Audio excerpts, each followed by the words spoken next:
All right, today's karate class, we're going to start with a normal warm up. We're going to work on some punching skills. We're going to a couple more of your kicks. We're going to work on the side kick, the back kick, the axe kick. After that, we'll work on our fighting stances. Make sure you're good with those. We'll work on the self defense techniques 6, 7, 16, 17, 26, and 27. And then we're going to work on a hopping front kick. When that's over, I have a challenge for you. We're going to hold your side kick, and I'll explain what that means in a little bit. All right, as usual, we're going to start off with 25 jumping jacks. Ready? Go. 1, 2, 3, 4, 5, 6, 7, 8, 9, 10, 11, 12, 13, 14, 15, 16, 17, 18, 19, 20, 21, 22, 23, 24, 25. Good. Now lay down your stomachs. Now we're going to do 10 push-ups. Put your hands right by your side. Put your feet down. Pull your toes back. Get ready. Push up. Say 1, back down. 2, and down. 3, down. 4, down. 5, down. 6, down. 7, down. 8, down. 9, down. Last one, 10. Hold it there and down. Great. Now stand up. Good. Now step out into a ready position. Put your right leg back in a fighting stance. You're going to start with your front hand. We're going to jab, then we're going to cross. You're going to say Tia, Tua. Ready? 1, Tia, Tua. 2, 3, Tia, Tua. Keep your hands up. 4, 5, Tia, Tua. 6, 7, Tia, Tua. 8, 9, 10, Tia, Tua. Good. Switch your feet. Now you start with the other hand. Tia. Your back hand's going to say Tua and come back. Stay with me. Ready? 1, Tia, Tua. 2, 3, 4, Tia, Tua. Keep your hands up. 5, Tia, Tua. 6, Tia, Tua. 7, 8, 9, and 10. Great. Come back to attention. The next kick we're going to do is called Sidekick. Sidekick in Korean is called Yup Chucky. Not to be confused with Op Chucky. Op Chucky was front kick. Yup Chucky is sidekick. So say Yup Chucky. Yup Chucky. Good. All right. So Yup Chucky is sidekick. As you can imagine, we're going to turn to the side. We turn our foot sideways and we push a person sideways. Now, typically, we don't just kick sideways. We would turn our side to the person to be able to do the kick. So let me show you how that works. Let's step out in a ready position. Feet apart. Get ready. Good. Take your right leg. Put your right leg back in a fighting stance. Make sure it's your right leg. Now we're going to do a side kick. So to do the side kick, I pick my knee up and I chamber my knee across as far as I can. I want my whole entire side of my body that I'm kicking with, right now my right side, to be aimed right at where my target is. So if you guys are kicking at me, your whole entire side has to be at me. And if you notice, the front of my body is now facing over this direction, right?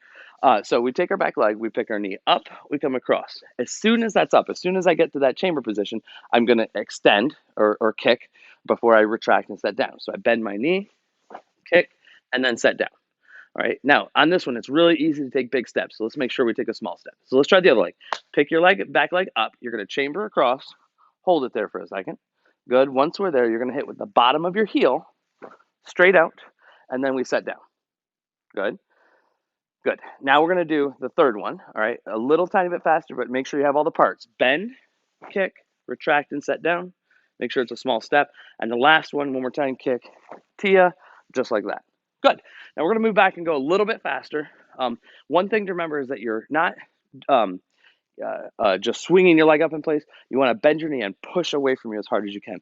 All of my strength and all of my energy has to be going straight.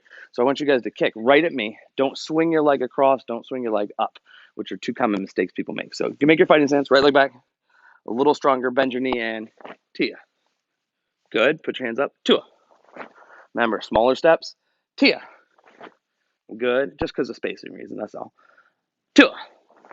Good. And remember, when we hit with the side kick, we always definitely want to hit with the bottom of the heel, right? The bottom of the heel is lined up with all the bones in your leg when your leg is straight, so you can maximize your support and pressure when I'm pushing away really far. Now we're going to work on the back kick. The back kick is called Dui Chucky. Can you say dui cheki? Dui cheki. Yes. All right, so dui cheki is a back kick. To do a back kick, we're actually going to turn backward and then kick. Makes sense. What we actually do is what's more considered a back turning side kick, but we just refer to it as a back kick. All right, so let's start. Let me show you how it works. Step out, do a ready position. Put your right leg back behind you. Good. Now, if you're looking at the screen, right, and you were going to do a back kick toward me, we would have to turn our back toward the screen. It's just like the side kick. When I do a regular side kick, I have to turn my side to where I want to go and then kick. I don't just kick to the side. And so same thing here. I don't just kick to the back. What I want is I want my back to go toward my target. So if I am your target, if you're looking right at me and you want to kick at me, you have to turn your back on me, right? You have to face backwards so your back is toward me. Now you can't just kick because you don't know where if I've moved or where I am. But what you are going to do is look over your shoulder. So the direction you're turning, you've committed to that turn. You're going to look over your shoulder and see if you can see me. And so now I can see you guys right out the corner of my eye. All right, good. So what I want you to do is I want you to lift up. If you look down at that foot, the one that's right there, without moving your feet. So come back. You got your right foot back here. If you turn your back on me, and then you look down at the foot that's right there, that's your right leg, and then you look over your shoulder at me, your goal is to put all your weight back onto this foot and to start to come toward me, but keep turning like we started to do a kick. And that should be a back kick, all right? So sometimes people go the wrong way. Sometimes people pick up the wrong foot. If you are doing that, I'm going to try to fix that later, but let's do that. Put your right foot back. What I want you to do is I want you to turn your head all the way around without picking your foot up. Now, use your right leg. Make sure it's your right leg, and look over your shoulder, and then kick straight toward me.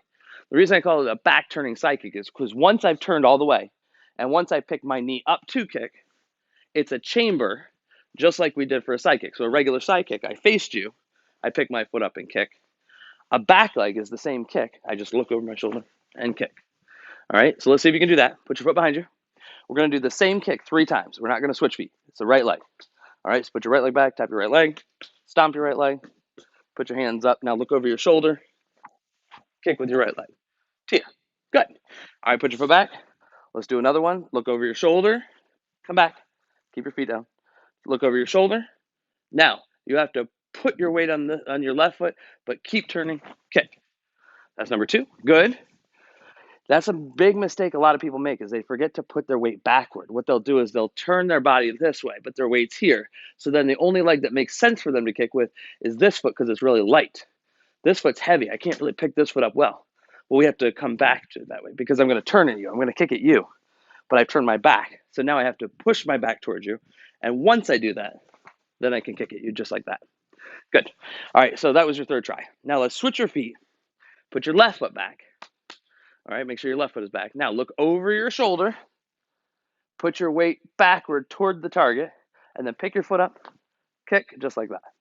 Good. That was number 1. Put your hands up. Let's do 2 more. Look over your shoulder. Kick. 2. Good. And the last one. Ready. Go. 3. Good. I hope you practice that a lot. Make sure that when you do that, that kick is just like the side kick in the sense that it hits with the bottom of your heel because that's what's lined up with all your bones. So your power and your pressure hits the person and pushes them backward with strength. All right, now we're going to work on axe kick. Axe kick is called chiki. All right, chiki is axe kick. Let's say it one more time. Chiki. Yes, chiki is axe kick in Korean. So the way that an axe kick works, it's kind of the opposite of a front kick in the sense that a front kick, all my power and my pressure is going straight up toward a target. An axe kick, I would be having my foot above the target and pulling down on top. All right, so let me show you how that works. Let's step out into a ready position. Good. Put your right leg back in a fighting stance, hands up, bend your knees, guard position like always. Now we're going to do axe kick. All right, so axe kick, we lift our foot up high, and we're going to hit with the back of our heel, all right, right under the heel, right where that is, and you're going to pull that straight down. So let's do a really basic version of it. Put your foot, swing your leg straight up, and pull straight down. Good. Now, having your foot go high is important because the higher you get it, the more you can pull downward. All right. But wherever your target is, so you can imagine your target being anywhere, you want to make sure your foot goes higher than that target and has the ability to start moving before it strikes. All right. So some people, when they try to hit something hard or break it, they put their foot barely on top of it and then try to go through. You have to get your foot higher, way higher than the target to be able to hit down with some strength and power. So put your hands up. So lift your foot up high and pull down. Good. Now remember, the important part is pulling down, but we don't want to hit our foot really hard on the ground, especially if you don't have soft mats. I don't want you hitting your heel really hard on hard ground. It's bad for your leg, your foot, your ankle, your knees, your hips, your back, everything. All right. So what do we want to do? What I want you to do is lift your foot up, tia. Still be gentle on the ground. Pick your foot up. Last one, tua. Good. Now let's step back. All right. We're going to do it again 4 more times, a little faster. All right. Put your right leg back, fighting stance. Oh, the last part. If you go to kick and there's a target in front of you, you can't lift your foot up through the target. In the air, it's easy because the target's invisible. But right now, I want you to imagine there's a board right in front of you, you're about to break. You got to get your foot around that target and then hit it down. So we do what's called an inside to outside axe kick. The leg that's behind you comes inside of my shoulders. And then on the way out, it's going toward the outside of my shoulders. It doesn't actually go outside of my shoulders. It just goes towards the inside, towards the outside. So put your hands up, lift your foot up on this side. Tia. Now the other foot has to go the other way for it to be inside. The inside of my shoulders from here is this way, and then the outside would be going back that way. So we pick our foot up and down. Good. Go. Tia. One more. Tua. Good. All right, and that's an axe kick. And remember, with the axe kick, our legs should be straight. We're going to pull straight down, and we want to make sure that we hit with the back of the heel with as much power and force as we can. Now we're going to work on our fighting stance. When we do a fighting stance, what we're going to do is we're going to turn one foot over to the side. I want you to take, starting from your feet together, take one step, one foot. Not only do you move it to the side, but I want you to take a half of a step outward. You want the other leg to step all the way forward in one big step. All right. So if you think of an L shape, an L has a long top and a little half sideways or the other direction, right? So an L shape is straight down and a little over. So we want one big long line and a little over. We bend both of our knees. All right. Once we bend both of our knees, instead of going straight down and being even, half of your weight in the front, half of the weight in the back, 50-50. All right. What we want is we want to put more of our weight in the back. So to do that, we don't lean back with our shoulders or our head, right? We don't lean backward. We want to, after we bend, to move our whole body backward. So everything is over top of this one leg. This leg that's still in the front, if you pick your heel up just off the ground, just a little bit, just enough so that it's not touching, right? Put your hands up in a guard position. This is a good fighting stance because now our weight is backward, right? Our front leg and our front hand are lighter. They're faster. We can punch, we can kick with a little bit more speed because our weight is off of it, right? If I needed to punch with my backside, I can push with my leg where all my weight is and have a lot of power. So that's one of the reasons that fighting stance is so good for fighting, right? Is because we can be defensive at the same time as we can be offensive and help add power and strength to our techniques when we attack, right? So put your hands up, bend your knees. If you're doing this right, your leg should start to get a little tired. Maybe it hurts a little bit. What really should happen is you should feel it start to vibrate or tingle or make some type of feeling along the top part of your leg called the quadricep. All right, the quad. That's going to be real strong. So let's switch to the other leg. Let's give that a rest. Yeah, all right, so start with your feet together. We're going to take the other leg, step out to the side, half of a step, and then take one full step forward. Bend both of your knees. Keep your hands up in a guard position. And this is the important part. Move your whole entire body backward. Don't lean backward. Move everything backward a little bit, and then pick your heel up off the ground. If your heel is off the ground, that means that more of your weight is off of it. So now your hands are up. You're leaning backward. If you bend your knee just a little bit more, you should really feel it through your leg. All right, remember to keep your elbows and hands up in your guard position, right, so that I can both defend and then later push and attack if I want to. But stay back. Hold it there for about 3 more seconds.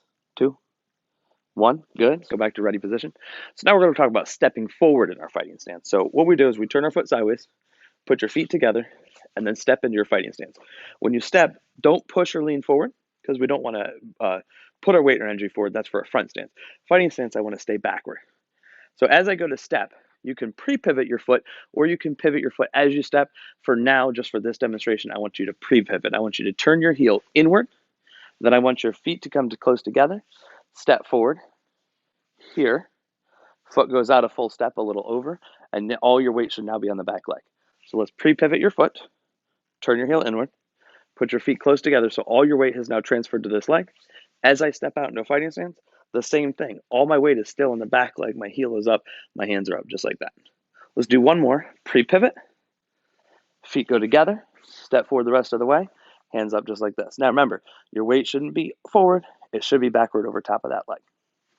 And that's your fighting stance. So make sure that when you do all these stances that you're doing everything in the right way so that you can get the maximum use out of the stance. Horse stances are great to the side, front stances are very strong to the front, and fighting stances are meant to be able to fight from. All right, being able to switch quickly and efficiently from offensive to defensive positions. So that's the fighting stance. All right, number 16, self-defense techniques, is if somebody grabs onto both of your arms. So what they're going to do is they're going to take their hands and they're going to grab onto the wrists, or just like this. And what you're going to do is you're going to turn both palms upward.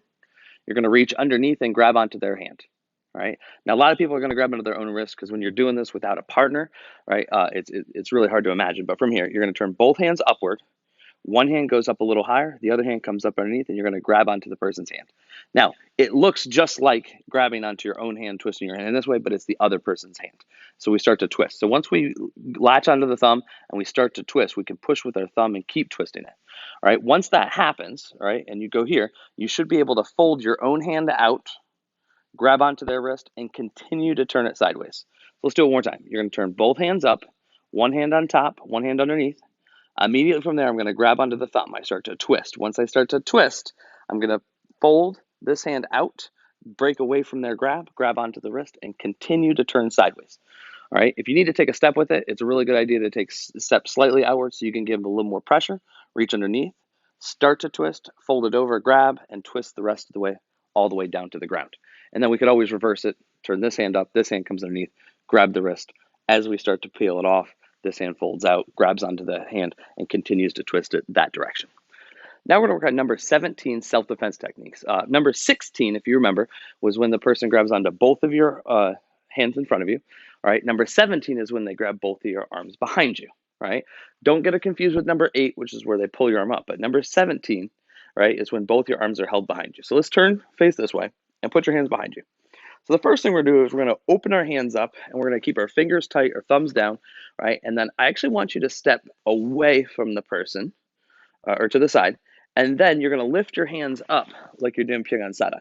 Now remember, the person's holding you pretty tight. So you're probably going to have to lift your shoulder, lift your hand up this way. But your goal is to try to get your hands up like in the form Pyeongan. All right, from here, their hands should still be right here and right here on your wrists. The hand that's going straight up in the air, right? This is why we don't want to lift both arms equally, because then it's hard to figure out which side happens. So whichever foot I step with, so for this one, I want you to step with your right, and your right hand's going to go all the way up over top of your head. You want their wrist to go from where it is here all the way over to the side, because that way what I can do is I can slide my hand up and grab their wrist. Forget that they're grabbing you on this wrist. That wrist doesn't matter, right? When you step backwards and get up here, use the hand that's going straight up in the air to grab onto their wrist. Now, all you're going to do is hold it tight so you can pull your hand out. All right. Now, all you're going to do from there is grab their hand or their wrist, let go with the first one, which is your left, pull it in close, and then you should be able to do an armbar technique. It's really easy to get the person an armbar technique, but there's two grabs that you need to do. A lot of times people will skip one grab. It'll mess you up. It'll be on the wrong side. So put your hands behind you. Step over with your right. Pull your right hand all the way up over your head. Make sure it passes all the way over your head this far so that your left hand going upward can grab the wrist. Grab the wrist and switch. That's the part most people forget. Then that hand that was being grabbed goes behind their elbow, and we do an arm bar. You chamber in as you push down right here. All right, one last time. Step, up, grab the wrist, switch, use your right hand to push down. Use your left hand to push down as your right hand pulls back. And that's number 20. That's number 17, self-defense technique. Now we're going to do a hopping front kick. Some people call it jumping front kick, but it's called dea apcheki. Dea means hopping or single action, and apcheki means front kick. So it's a single action front kick. Now, a jumping front kick. So what I really like to do is try to get people to understand that this is kind of like switching your feet. So let's start from a ready position. Put your right foot back. Whenever I tell you to switch feet, all you're supposed to do is just jump up, straight in the air, and switch your feet. We land in the same position on the other side. So when we think about the hopping front kick like that, remember, we're not moving forward, we're not retreating, we're not moving to the side. All you have to do is just switch your feet. Ready? Switch. Switch. Good. Now when I want you to switch, and just for this drill, I want you to jump and see how high you can get your knees up in the air as you switch. Ready? Jump, switch. Knees up high. Ready? Try again. Switch. knees up high. Now, all you have to do from there is throw a front kick in the process of jumping and switching. So leg that's behind you, right now is your left foot. Your left foot, when you jump up and kick, is going to go straight up in the air. As I switch, knees up, kick. So your hands are up, jump kick, Tia. And one more time, Tia. And one more time with this side, Tia. Just like that. That's called a Dea upchucky or hopping front. Our today's challenge is going to be to hold your sidekick. All right. So what I want you to do is we know we just worked on the sidekick today. We pick your knee up and you kick. But what I want you to do is I want you to hold your sidekick out with your hands up for as long as possible without moving anything. All right. I want to see how long you can hold it up. It may be a couple seconds. It may be a little bit longer than that. But your goal is to make it at least as high as your belt. All right, if you can, but hold it up as high as you absolutely can. Make sure that you keep your hands up with balance. If you start to wiggle or move around, that's okay. But if you start jumping all over the place and you don't have control of your foot, that's not going to count anymore. So I just want you to do a side kick, keep your hands up, hold it out for as long as you can. All right, make sure it's timed. Let me know how you did.